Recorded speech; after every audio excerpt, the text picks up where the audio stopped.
Bien, buenos días. Pues vamos a continuar esta mañana. Vamos a empezar esta mañana con la lección de hoy.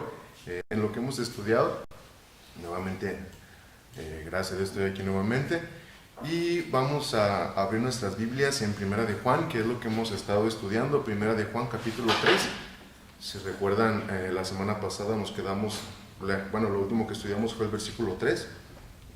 Vamos a continuar ahora con el versículo 4. Y pues vamos a ver si alcanzamos el 10. Siempre digo una cita y acabamos estudiando ni la mitad, ¿no?, de lo que tengo preparado.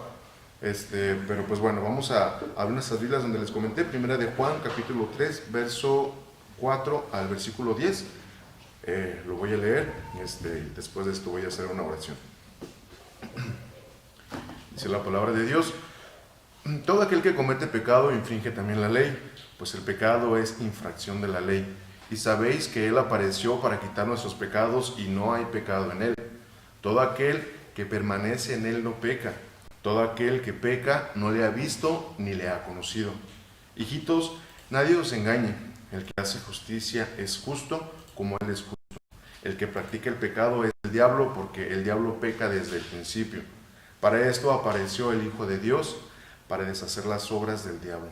Todo aquel que es nacido de Dios no practica el pecado, porque la simiente de Dios permanece en él y no puede pecar, porque es nacido de Dios. En esto se manifiestan los hijos de Dios y los hijos del diablo. Todo aquel que hace justicia y que no ama a su hermano no es de Dios. Vamos a orar.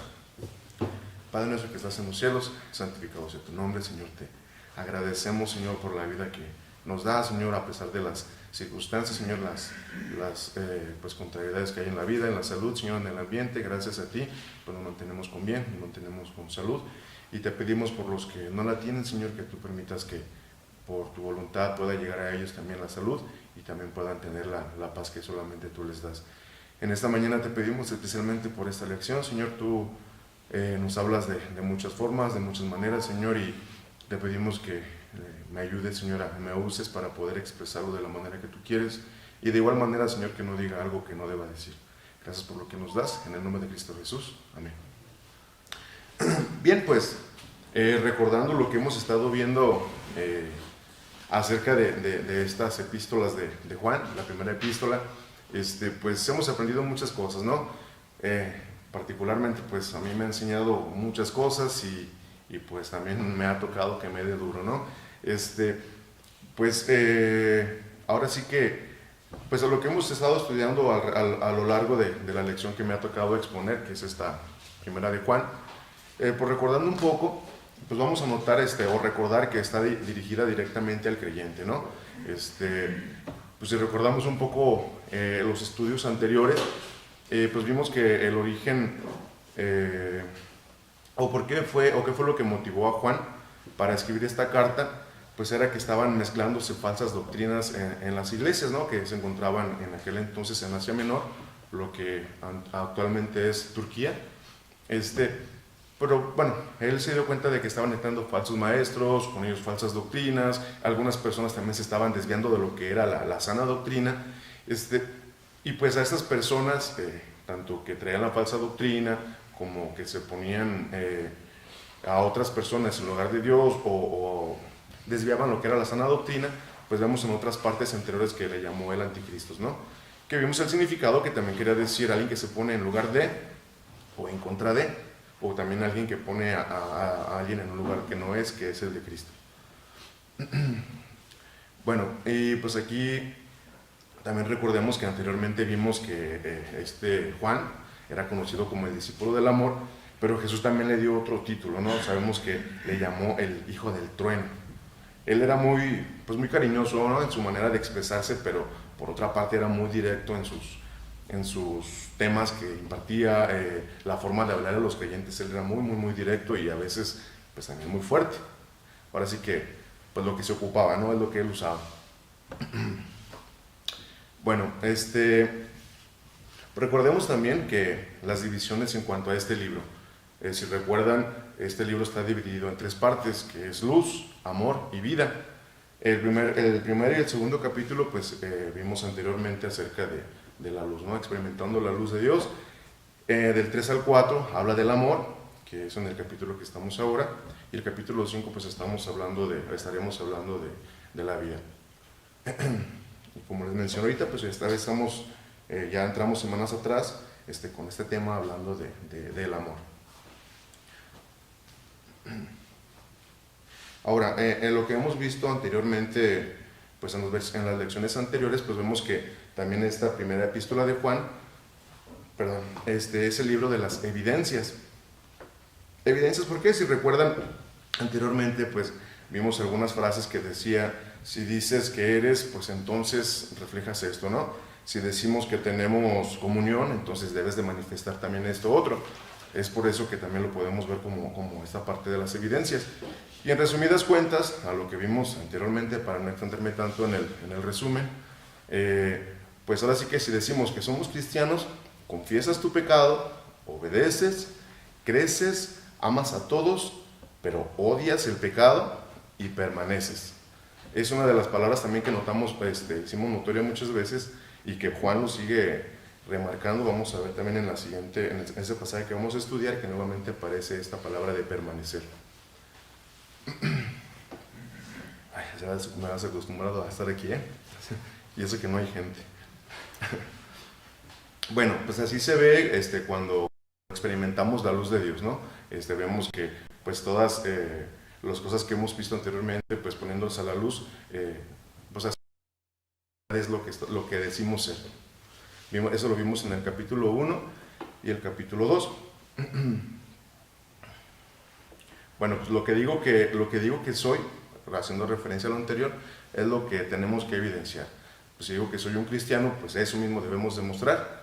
Y pues no hablamos de que las obras nos van a hacer llegar a ser salvo, a llegar a ser cristiano, sino que precisamente estas evidencias que vamos a dar va a ser porque ya somos cristianos, ¿no? No es un proceso para llegar a, sino es el resultado de, ¿sí?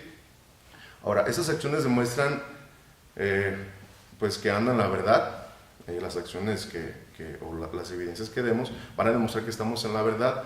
Y pues no estamos hablando de ningún tipo de religión, ¿no? Ni del cristianismo, ni del catolicismo, ni tantas religiones que hay, sino estamos hablando enfáticamente de estar en la verdad, ¿no? ¿Y cuál es esta verdad? Pues sabemos que la verdad es Jesús.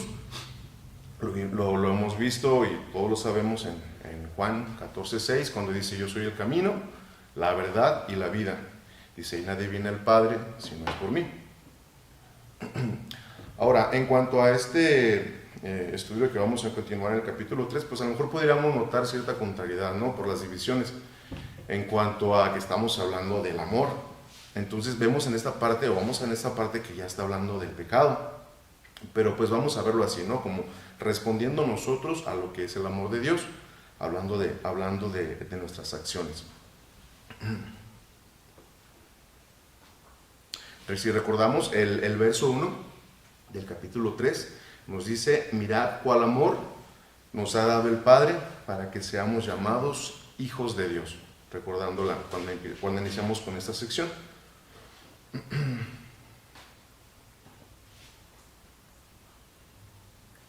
Ahora, bueno, esto que vamos a ver, o esto que vimos, pues no habla de lo que dejas de hacer al ser cristiano, ¿no? Sino lo que haces a partir de que ya eres cristiano. Y pues la evidencia de la que hoy veremos es la que los hijos de Dios no practican el pecado.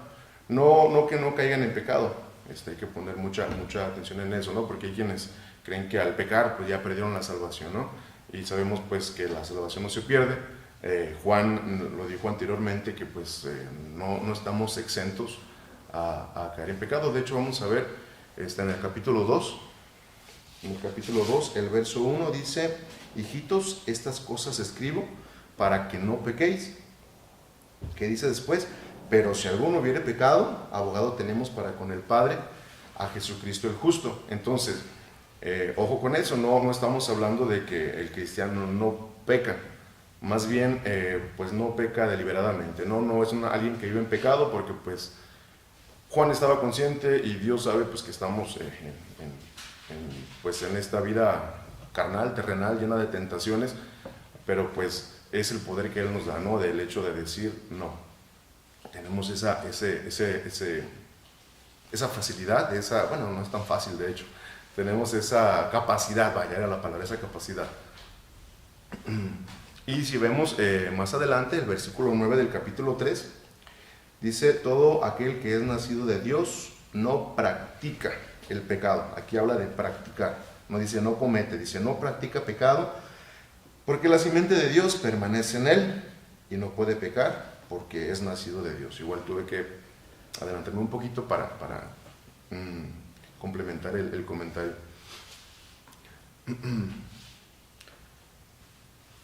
Y por lo contrario, o en contraste, vemos el verso 7 que dice, hijitos, nadie os engañe, el que hace justicia es justo como él es justo. Ahora vamos a verlo un poco más a detalle, vamos a leer nuevamente el versículo 4 y vamos a hablar acerca de ciertas lo contrario a compatible, incompatibilidad, bueno, espero que sí me entienda, lo contrario a compatible, parece trabalenguas, imagino para el hermano Chavo va a ser más difícil pronunciarlo, ¿verdad? Pero bueno, vamos a hablar acerca de esta incompatibilidad que hay del pecado con las tres personas de Dios, hablando como Dios Padre, Dios Hijo y el Espíritu Santo. Ahora vamos a ver el verso 4. Dice así, todo aquel que comete pecado infringe también la ley, pues el pecado es infracción de la ley. Ahora, pues en este caso aquí vamos a ver el tema la división en que el pecado es incompatible con, sí me salió ahora bien, es incompatible con la ley de Dios. Ahora, viendo esto, ¿qué es el pecado? Vamos a ver Romanos capítulo 14, verso 23.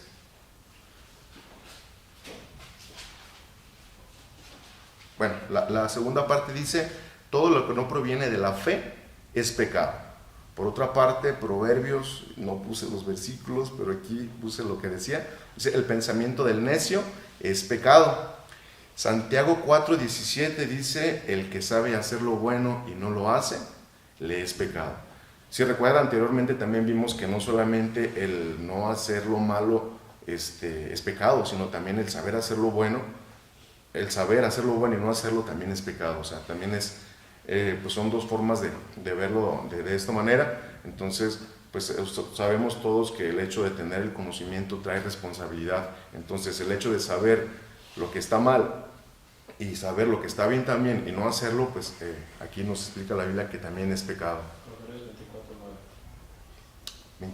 Proverbios 24:9, era ese. Gracias, hermano.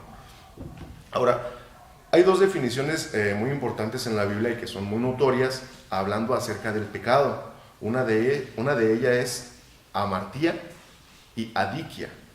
La primera, amartía, se define como errar en el blanco. Y la segunda es sin justicia, que si vemos anteriormente con la contrariedad que vimos en el versículo 7 y en el versículo 9 que me adelanté, el 9 hablaba que el que es nacido de Dios no practica pecado, y el verso 7, era el verso 8, el que practica pecado es del diablo, y el verso 7 dice, nadie os engañe, el que hace justicia es justo. Aquí hablamos de la parte contraria, sin justicia, hablando de esta definición como adikia. Ahora, ambas definiciones pues dan a entender una transgresión a la ley de Dios. Y en este versículo, pues Juan explica que el pecado es una actitud de anarquía o rebelión en contra de Dios. Vamos a ver Romanos 8:7.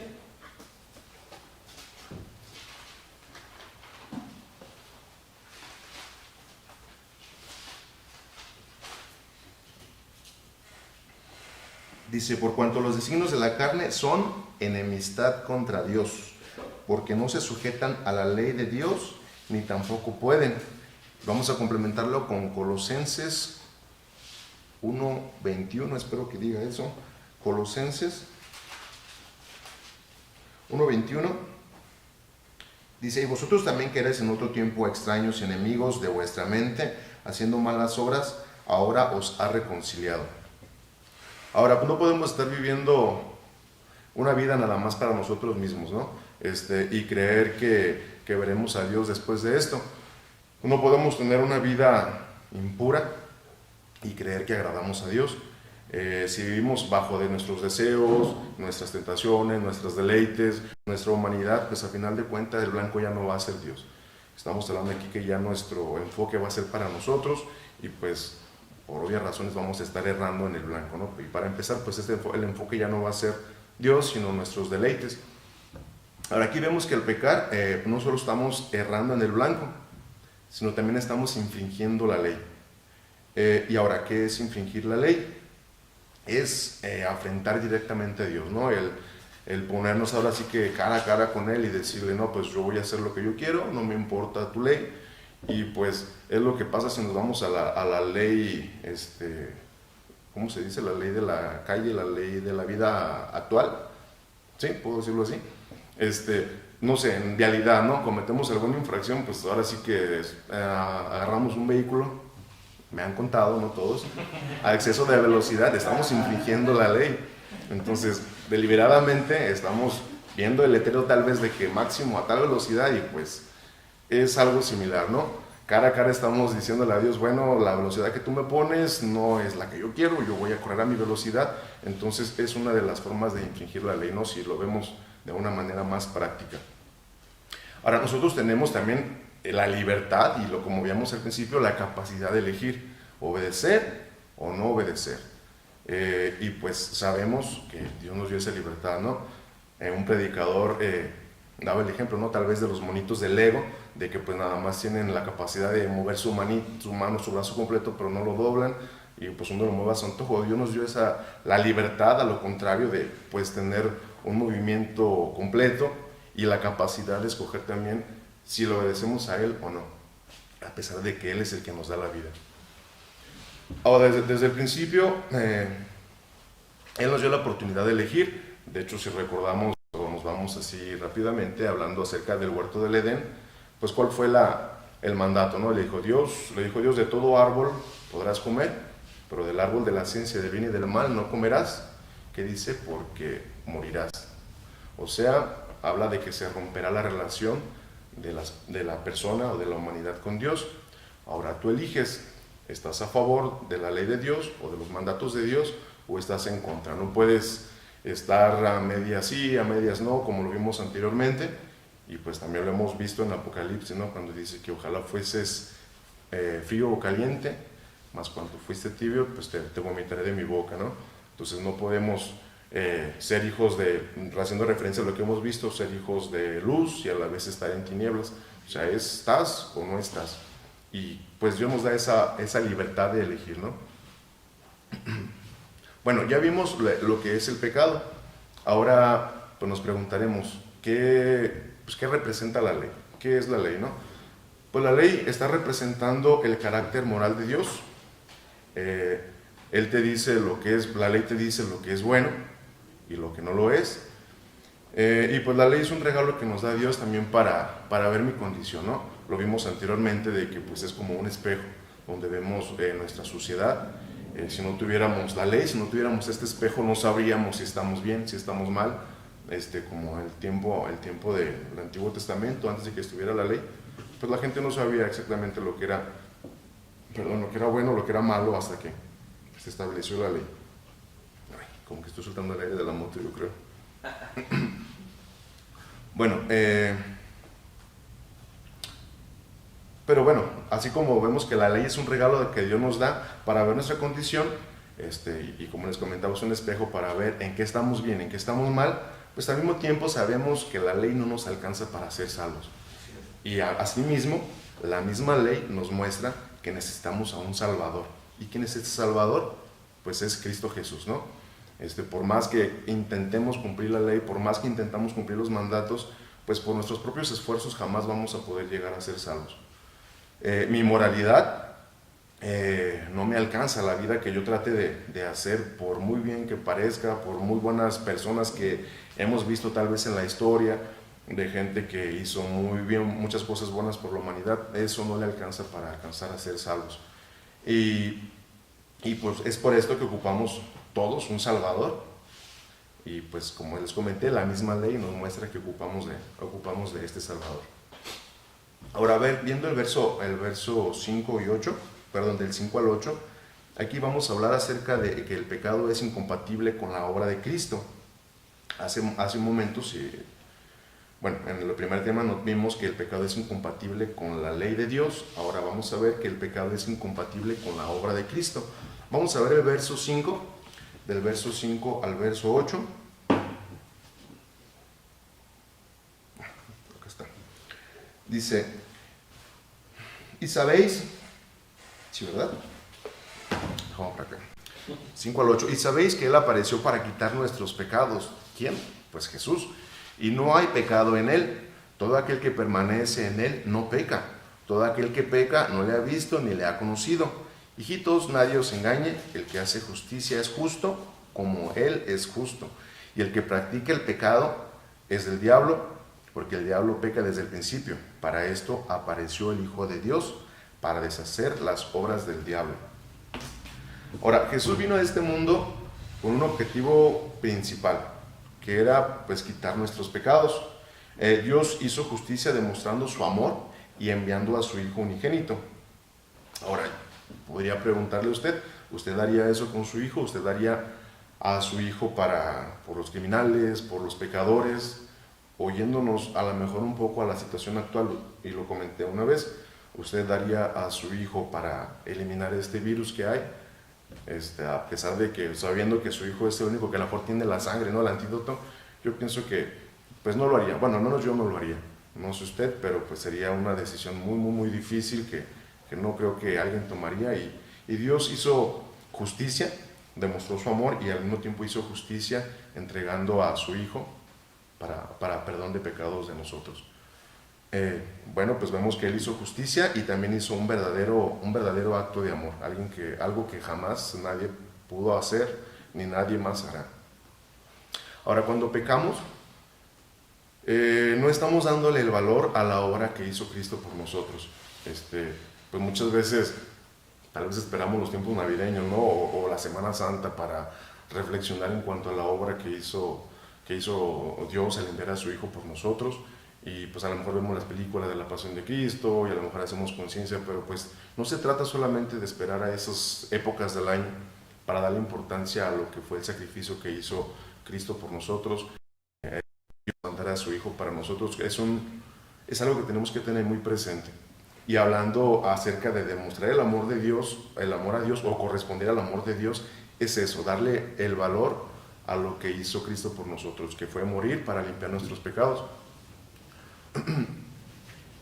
Ahora, vemos que Juan le recuerda a sus lectores lo que ellos ya saben, ¿no? Y no es por alguna información, tal vez como de repente lo podemos decir que lo escuchamos nosotros, ¿no?, tal vez de alguna noticia, sino que ellos tuvieron la oportunidad de presenciar la vida de Jesús y pues todo lo que esto llevó, tanto su aprehensión y todo lo que Él pasó para llegar a la cruz. Vamos a ver Hebreos 9:26. ¿Dónde está Hebreos? Hebreos 9:26 dice así: de otra manera le hubiera sido necesario padecer muchas veces desde el principio del mundo, pero ahora, en la consumación de los siglos, se presentó una vez para siempre por el sacrificio de sí mismo, que dice, para quitar de en medio el pecado, para romper ese lazo. Ahora, Jesús no vino únicamente para pagar el castigo por el pecado y propiciación de pecados, sino también para quitar nuestros pecados particularmente, ¿no?, de cada uno de nosotros. Ahora, quitar es una forma activa pasada del verbo airó, que significa eliminar por supresión. Y cuando hablamos de supresión, hablamos de suprimir, eliminar. Entonces, de esta manera es como está este verbo usado aquí. Si vemos Juan, vamos a ver Juan 1:29. Para complementar esto nada más, Juan 1:29. Dice así. ¿Sí es?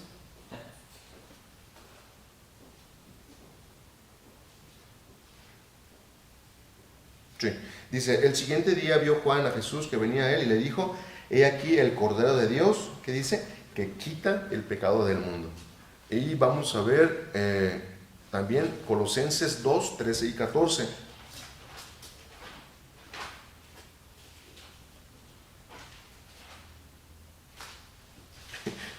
pierden los libros ahorita. Colosenses 2, 13 y 14 dice así: y a vosotros, estando muertos en pecados y en la incircuncisión de vuestra carne, os dio vida juntamente con él, perdonándoos todos los pecados, anulando el acta de decretos que había contra nosotros, que no era contraria, quitándola de en medio y clavándola en la cruz. Vemos que es una manera como Jesús eliminó, suprimió el pecado que estaba. Y aquí dice en la última parte, si recordamos el verso 14, la última parte dice, quitándola de en medio y clavándola en la cruz. Ahora, el verdadero problema de la humanidad, pues de repente podemos pensar que es el COVID, de repente podemos pensar que son pues otras circunstancias que para nosotros son difíciles, pero el verdadero problema ha sido, es, y bueno, a tiempo muy futuro ya no será, es el pecado. Es el verdadero problema de la humanidad. Pero pues así como tenemos el problema, pues también tenemos la solución. ¿Cuál es la solución? Pues la solución es Cristo. ¿Por qué? Pues porque sabemos que no hay pecado en él, ¿no?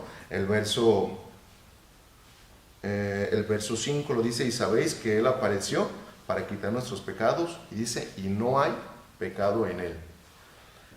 Recordemos pues en qué posición estamos, ¿no? Esta carta pues sabemos que está escrita a los creyentes, para los hijos de Dios, y pues siempre, por lo regular, un hijo siempre quiere ser como el padre, ¿no? Como el papá, y pues nadie dijo que ser cristiano iba a ser fácil. Digo, si de repente alguien usa ese dato, ¿no? De que pues cree en Dios, conviértete, acepta a Cristo y vas a ver que tu vida va a ser más fácil, pues la verdad es que no es más fácil, es una vida de complicaciones. Ahora, no quiere decir que sea algo imposible, ¿no? Es así como hay complicaciones, pues así mismo también Dios nos da la fuerza para poder evitar cualquier cosa que se nos complique.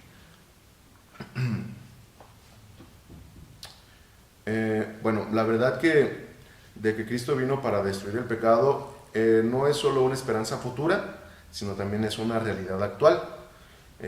Pues una limpieza del pecado constante es lo que el creyente debe experimentar día con día, ¿no? Vamos a ver Tito capítulo 2. Tito capítulo 2, vamos a leer del verso 11 al verso 14. Lo subo porque si está.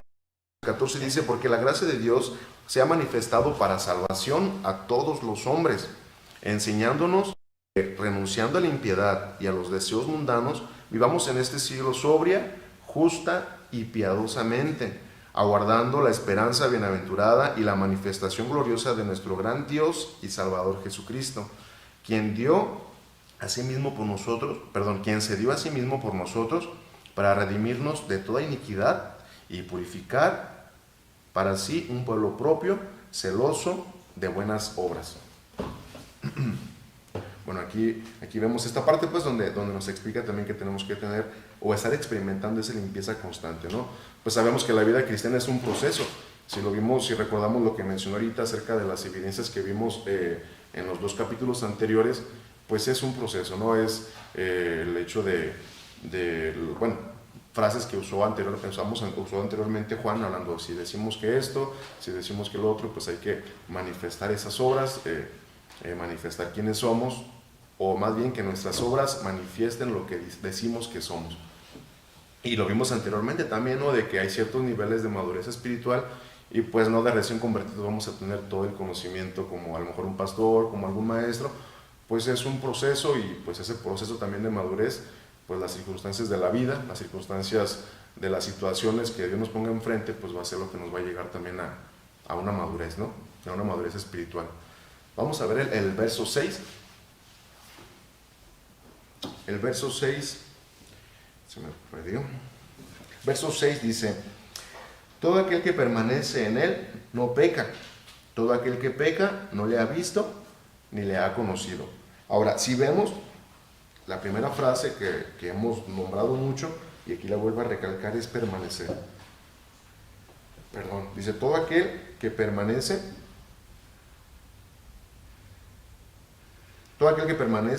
en él no peca. Ahora, lo que nos enseña nuevamente que la única manera de vivir pegado a él bueno, la única manera de vivir una vida espiritual es estar pegado a Él, el permanecer. Años antes, Pablo enseñó esta verdad a los creyentes romanos. Vamos a ver Romanos capítulo 6, verso 4.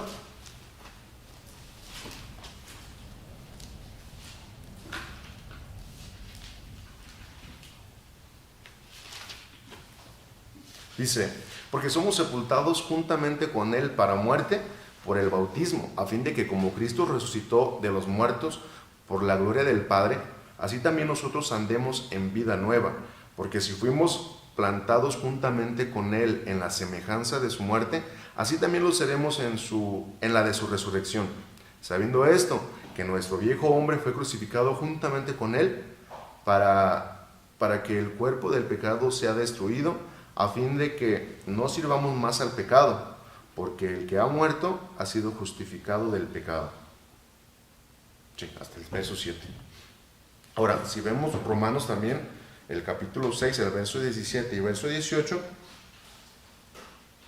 dice así: pero gracias a Dios, que aunque eras esclavos del pecado, habéis obedecido de corazón aquella forma de doctrina, la cual fuisteis entregados, y libertados del pecado, viniste a ser siervos de la justicia. También explica, pues aquí grandes rasgos de las provisiones claves del nuevo pacto. Ahora, todo esto a lo que Pablo también se refiere, y Juan, pues habla de una santificación, ¿no? Hablándoles de las verdades cristianas, que el Espíritu Santo morando en ellos es lo que va a estar manifestando. Romanos capítulo 8, vamos a leer también este versículo, Romanos capítulo 8, verso 12, dice: así que hermanos, deudores somos, no a la carne, para que vivamos conforme a la carne, porque si vivís conforme a la carne, moriréis, mas si por el Espíritu hacéis morir las obras de la carne, viviréis.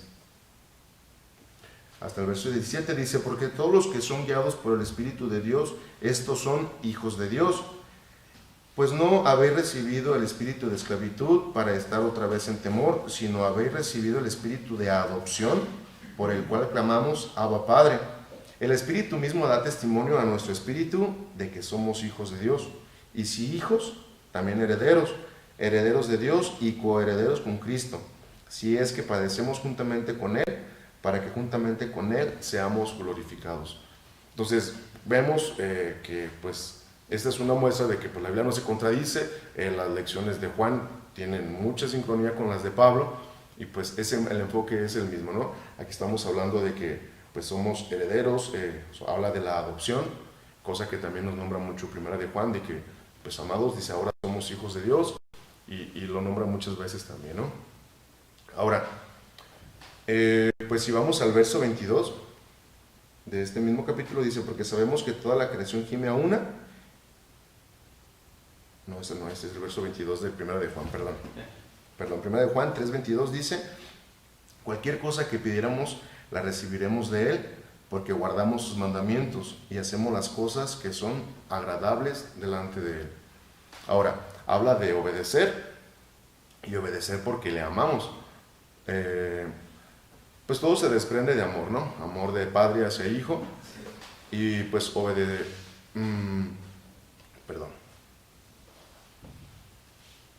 Bueno, y aquí esta parte es: obedezco pues porque me siento amado, y obedezco porque pues ese sentimiento a lo mejor de no guardar los mandamientos, o no a lo mejor, ese sentimiento pues debe traernos cierto arrepentimiento, ¿no? El hecho de cometer algún pecado, sintiendo que Dios nos está amando, tiene que traernos pues ese arrepentimiento, esa incomodidad, ¿no? El hecho de pecar, porque pues sabemos que el amor de Dios ahí está. Entonces el hecho de infringir la ley, de ofenderle, pues estamos faltando a ese amor, no estamos valorando el amor que Dios nos está demostrando.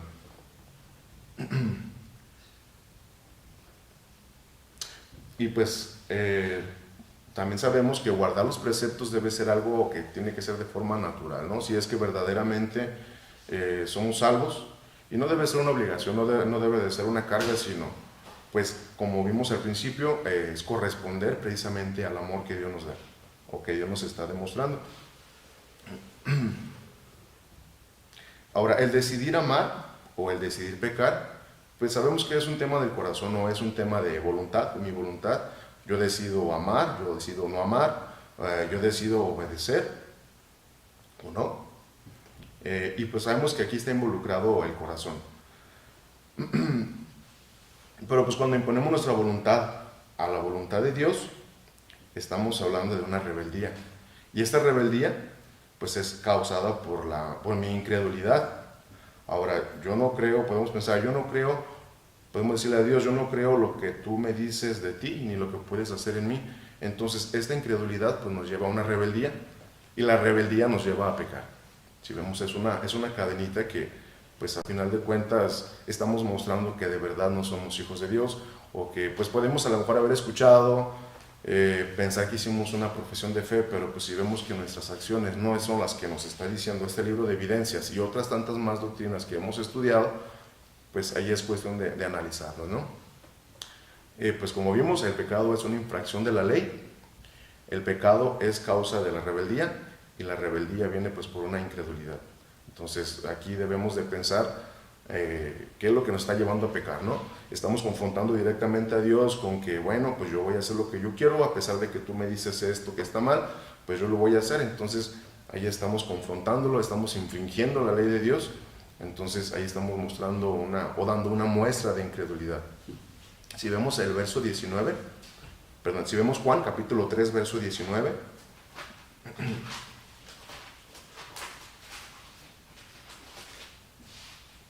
Juan 3:19 dice así: y esta es la condenación, que la luz vino al mundo y los hombres amaron más las tinieblas que la luz, que dice, porque sus obras eran malas. Entonces aquí vemos que Jesús lo dijo, las obras malas que estaban haciendo estas personas hicieron que amaran más las tinieblas que la luz. Pues yo pienso que lo vamos a parar. Faltó mucho por ver, pero espero que hasta aquí vayamos bien, igual para no tener tanta información y no revolver. La próxima semana hacemos un recuento de lo que vimos y terminamos con esta parte. De mi parte es todo, y que Dios les bendiga.